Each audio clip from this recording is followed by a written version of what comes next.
Alright, so here we are again. Time for episode 3-ish of The Way Al Does It. First thing he better do is check his... we're close enough. We don't care what I look like. We're going to go down on the table here in just a minute. But as I've been saying about these episodes, these are... I'm doing something... In videos in the past, I've gone many different ways and showed how we, make sizing dies, or how we spec sizing dies, how I like to spec my reamers, how to resize the fit, all this kind of stuff. But for the first time now, I've got opportunity to come up with and design a completely brand new necked down cartridge. It's kind of similar to what we just did with the Fart and the Fart Blossom. Those are homemade, but the original Fart, was of course patterned after something called the 510 Whisper. But the Fart Blossom is totally wicked cool all on its own. It's its own thing. I came up with a concept and a fire forming. Well, this is different than that. We're improving a 300 Norma mag, and we're eliminating the three huge problems with most 300 Norma mags. The original improvement process, as pioneered by a fellow named P.O. Ackley, Parker O. Ackley, was to be able to fire factory rounds in a rifle, and they would pop out to an entirely new configuration, which was hopefully more tractable, more amenable to sizing and such, lasted longer, gave a little extra velocity, in some cases a lot of extra velocity. 250 Savage comes to mind, 22-250, velocity went through the roof, 243. But this isn't really about velocity. This is about brass upkeep, elimination of unwanted or extraneous vibration. It's about consistency. Consistency. The original Ackleys were set up so that you crush fit nice and tight. Now, Parker, Ackley, and people since then keep talking about 4,000s of crush, which is not nearly enough. We need more than 4,000s, but that's beside the point. The point is that you take a factory round, you chuck it at this gun, chunk, it goes down tight, it pops out nicely. The other thing about the good jam fit is it minimizes the suck back. When you improve a case, it's always going to suck back and increase the gap space. Now, that's only a problem if you don't know how to clean your gap space. The gap space itself is not really deleterious to accuracy, but it's a place for something called the carbon ring to build up. And for people that don't know how to clean, it can be a real nightmare. To this day, 90% of the people in the world that attack the carbon ring and get rid of it are running abrasive grit into their bores and then spinning steel wool, bronze brass brushes, goofy sloppy solvent solutions that include grits, and they'll actually spin them on a drill or whatever to get rid of this. Now, the carbon problem can be dealt with so much easier, so much better, that to me it's not even a problem. I monitor constantly. I don't fight carbon. I don't fight carbon ever one bit. So, I'm willing to do an improved case. The problem is I don't like the 40-degree Ackley shoulder, so we're going 35. And today I'm going to show you some of the steps we've gone through now. We're at a point where I'm going in tonight and ordering out this reamer. And tomorrow I'll probably call Whidden and order out some dies off of the reamer. I shouldn't have said that out loud because it's not a good way to do it. Unless you know how to make identical chambers with the same reamer, don't do this. Do not. I do not advocate. The die maker's going to hate you. He's going to be scared. He's going to tremble in his shoes knowing that you're going to take this reamer that he put specs off of and you're going to go slop this big honking chamber in there and it's not going to fit, and then he's going to have endless phone calls while he works his way through the fact that most people can't cut a chamber the same shape as their reamer to save their posteriors. But I do. So I order quite a few. I've ordered from 5 different people resizing gear off of the die.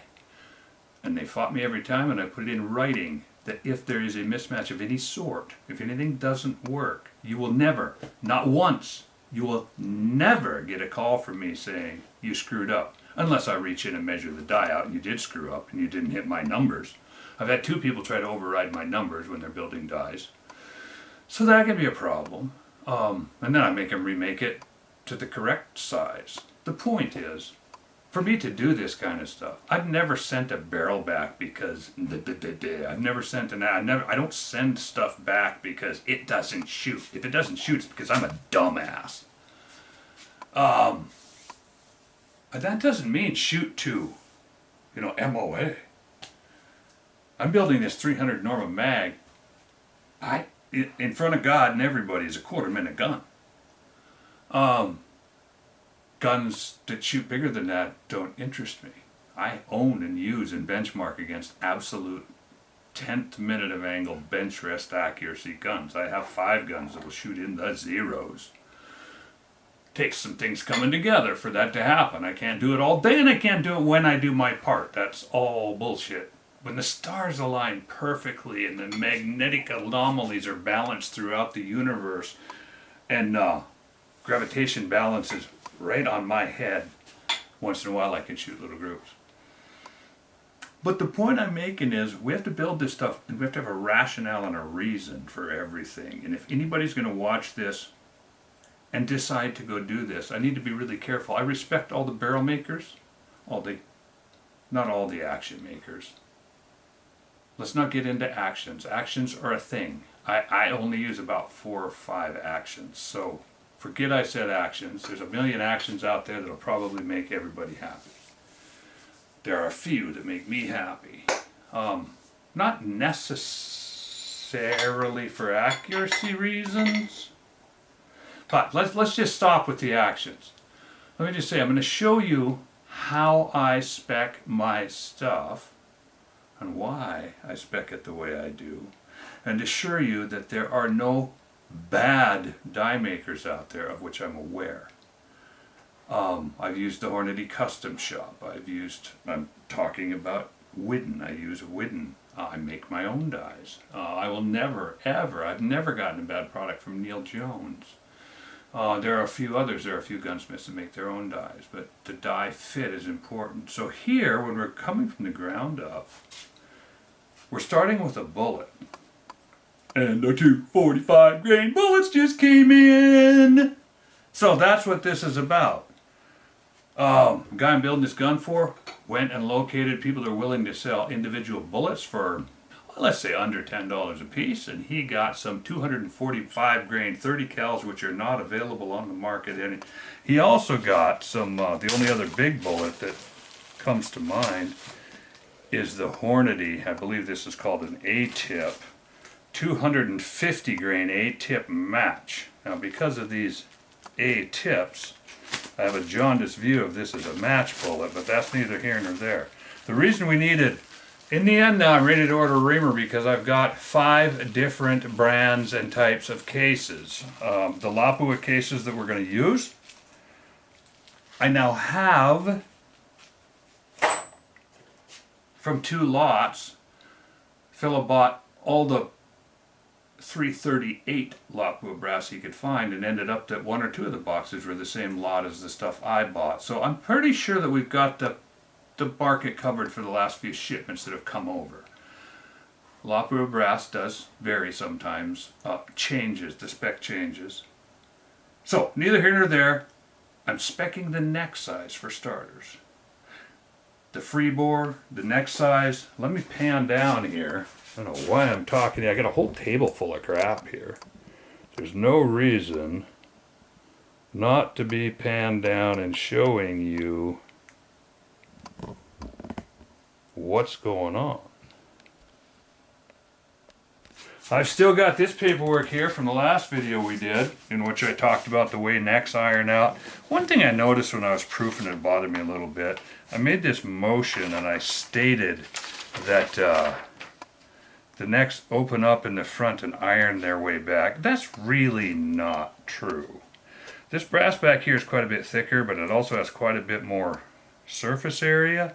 So it's all popping together, and as this back opens and it bleeds gas through, gas goes out, the bullet is not even moved yet. It's just starting to obturate up and get pressure behind it. As this opens up, a little gas bleeds by, and then of course it tries to find its way back around this edge. And at about that time, everything slaps out and seals, and the gasket does its job. And there'll be a little black stain coming back here. But this does not, I made this motion and I made it backwards because I'm playing to the camera and I'm not very good at it. And if anything, this brass is really well supported, so it just barely starts to leak, and this probably starts to open up next, and it probably irons more forward because this has enough resistance. But let's just say it pops out, and forget about me making these motions that are way above my pay grade, indicating that I know what goes on in here. I don't. I just know that this pops out. As gas meters into here, it hopefully seals up. Now, if you run a low pressure load and it doesn't seal, gas will actually bleed back around here, and it'll pleat the case. It'll mess the cases all up. But I'll get this out of here. Now we're at the reamer. There were a few things, well, you might remember, I wrecked some cases early on because you might look at this and go, I would never want to do that because I don't want to wreck those cases like that. That's gross. Well, understand something. I don't have any dies. You can form this brass all day with a proper sizing die and just tunk, tunk, tunk, tunk, tunk to take this 338 case and make it amenable, make it work for the 30. The reason we're using the 338 is to eliminate the crooked cases that are formed by typical acklaying procedures, which if you can't, they're designed to bear back here on the shoulder. Let's say I was making, most of the reamers made for the 300 Norma Improved keep the neck at full length and they bear right here, and they say 4 thousandths of, well, 4 thousandths isn't enough, as I've said before, but it helps. It keeps the case, this case probably goes forward 2 or 3 thousandths, and then it puffs back, and it only stretches here a little bit. We're eliminating all of that. We're making these cases with that big gnarly step in the shoulder. That step in the shoulder right there is the head spit. And this, by the way, I've got a box of magazines here. Every magazine type, Wyatt, and I've even got a bunch of Weatherby magazines. So the first thing we did was found a magazine that we could use, and then we set up, Weatherby comes in 2 different lengths of magazine, and that one there was a little bit the wrong length. See, it falls right through this magazine. This is the biggest magazine you can get for the Remington style apparatus. So I made up the biggest max OAL with these bullets that we got. We got the 2 45 grain bullets. So I made up a dummy here. As long as it's into the neck far enough that it won't come apart in your coat pocket. And what we want to do is get into the lands, get proper guidance, get everything to work, get perfect cases, and still be able to feed it through a magazine. Well, this magazine, because there's 2 different sizes of Weatherby magazines, I haven't quite, this is just a tiny bit tight in the other style. I mean, tiny bit tight, it's hung up in there. This is also a Weatherby magazine. Wyatt's makes magazine boxes. This is all stuff that I'll be working on in the next, oh, come on out of there, month or so, as I'm waiting for parts. I need to make the gun function perfectly and decide on a true overall length. But what we've done is, we've measured up, and if you'll notice, these necks are a little bit rough from the stuff I did before on the video so that you could see it. And that was because I made this die sizing apparatus, which seats bullets using bushings. It's something that some of you all understand, some of you won't, but it's a cobbled together mess. It's linear enough to make good brass. But when I cut this on the lathe, I didn't do a very good job of it. I cut the shoulder angle to 30. This is just an old, I don't know what kind of, oh, it actually says here. It's a 300 WSM full-length sizing bushing top. I just cut it off on the lathe. I recut this area to match what I'm making.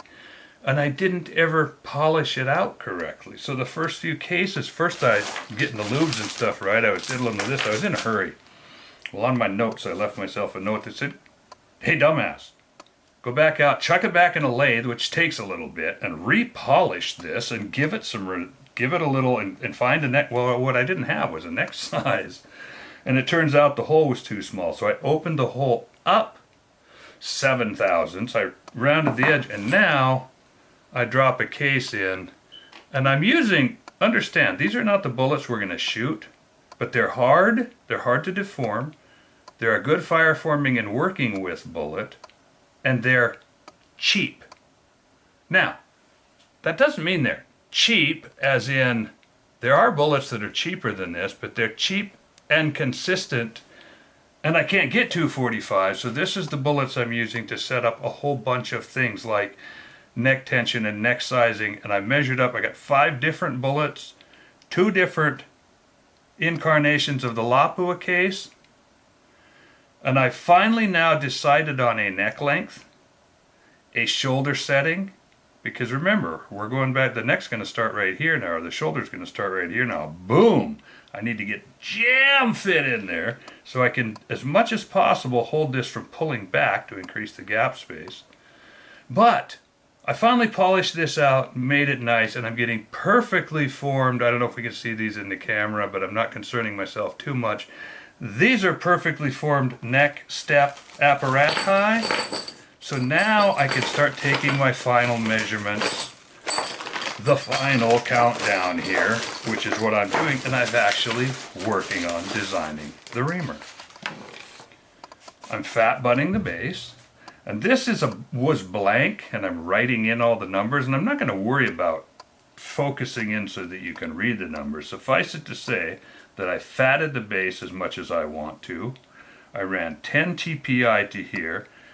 And what I do here, this is going off to the KIF, because I've had nothing but good with PTG. So I send him a description. There's going to be a sheet with a description of what I'm doing. This says Dave. I'm calling this the 300 variant. And these are the salient numbers that I want changed. Distance to the new, I filled in this right here, which on this print is the shoulder. Well, the shoulder's going to get moved up to here. Diameter of the neck, which is tight enough that I'm not going to blow this out. If you can read it, you can read it. But no-turn neck. Remember, I just ranted about the no-turn neck. A no-turn neck will shoot better than a turn neck if you get everything right. You got to spec out the lead angle. You got to spec out, in this case I set the free bore at 200 thousandths because I checked all these different bullets. I'm going to probably throat this thing after the fact because a lot of times I do that. But if not, I know that 200 thousandths will fit all of the bullets that are likely to ever be shot in this and maximize the case capacity. We're maximizing case capacity to a point, simply because there's no reason not to. We're never going to throw factory stuff at this. That's one of the earliest things. We can gain a ton of case capacity by pushing forward, but we have to do it correctly. I can't form these cases out of 300 Norma. I can technically, but they'll never shoot as well. They'll work in a pinch. But we're doing this starting with 338 cases. And it's important that we start with 338 cases because I was going to show you a 300 Norman case, but it's not here. Because of the things that we're trying to accomplish. We're trying to accomplish perfectly straight cases, perfectly consistent cases. All the cases being the same, none of them being tweaked or twisted or bananaed. Minimal neck clearance, but still safe. And blowing the case out bigger, not to increase powder capacity, but so that we can resize it, so that I can order a sizer that sizes and never clicks at the base. You'll have to go back to some of my other videos to catch up on why that's so important. But this is why people ask me, how does Al buy his reamers or get his... I spec from the ogive of the bullet. I start with the bullet we're going to use, and back to the free bore, and the shape of the powder container that we want to use. Some would call that the cartridge case. Spec that cartridge case in such a way that it will be amenable for long-term resizing, which is what's important. First you got to make a good case, then you have to maintain a good case. The maintenance is probably more important than the making of it. Although all the, everything is equally important in some senses. So this is how we're setting our neck diameter. I just now set where my shoulder's going to be. This print's going to go off to KIF. It's not going to be all filled out because I'm not smart enough to fill that stuff out. I say, hey, I'm going to bring this out to this. I'm going to blow this out to this. I'm going to set this dimension at this. I'm going to set this dimension at this. I'm going to set the free bore at this. These are the numbers I care about. And then my man Davey fills all the rest of it in and he sends it back to me. This is key. They're used to it down there with me. I send in the parts I want changed. He goes and fills in these blanks. I got a question mark right here. I don't know what it's going to be at the datum line. I said make it X at the bolt face for measuring up the brass. Datum line. I'm sorry, datum line's up here. Here's another one. I fixated because I scanned across. This datum line is something I can't even. I could, but I'd go through this whole. It would take math for weeks to come up with a number for here. So I don't. I say, here's the butt of the case, boom, that big. Here's the shoulder, boom, that big. Here's where I'm resetting the shoulder to. Here's where I want my OAL. We've got a little to play with right here, whether we want to make this a 45 or change that. We've got a 200 thousandths long free bore. I spec'd out a diameter in the free bore that I want. A shape of the lead area. And I send it off. They take these and they fill in all the rest of the blanks. They send it back. I proof it. I say okay. We're on the road. Got a reamer coming. And then they'll send me back a few of those prints, and I'll print a few of those prints. And I will set those printed prints out to John Wooden. Get him going on a die. And before too terrible long, we should have something that won't exhibit any of the common problems of missizing. We've given it a fair shake as far as finding a few of the currently available cases. The fellow that owns the gun bought 6 boxes, so he's got 600 cases, which will last 10 barrels worth. The cases should last essentially, I won't say forever, and you're going to lose some in the rocks, and you're going to drop one off a mountainside here and there, and you're going to throw one into the grass, and the bees are going to build a nest inside of one, and stuff happens. But bottom line is, you got enough brass that we can fit everything scrupulously tight. We're going to set this thing up and fit it up like a no-turn bench rest chamber, which, from the standpoint of science, can and will shoot better. I use that advisedly. It'll shoot just as good as a turned neck. So we won't have to mess with all that. Run these things through the sizing die once to set a shoulder, and we can play with that. We can adjust it. That's the point. Get a nice jam fit. Bada bing, bada boom.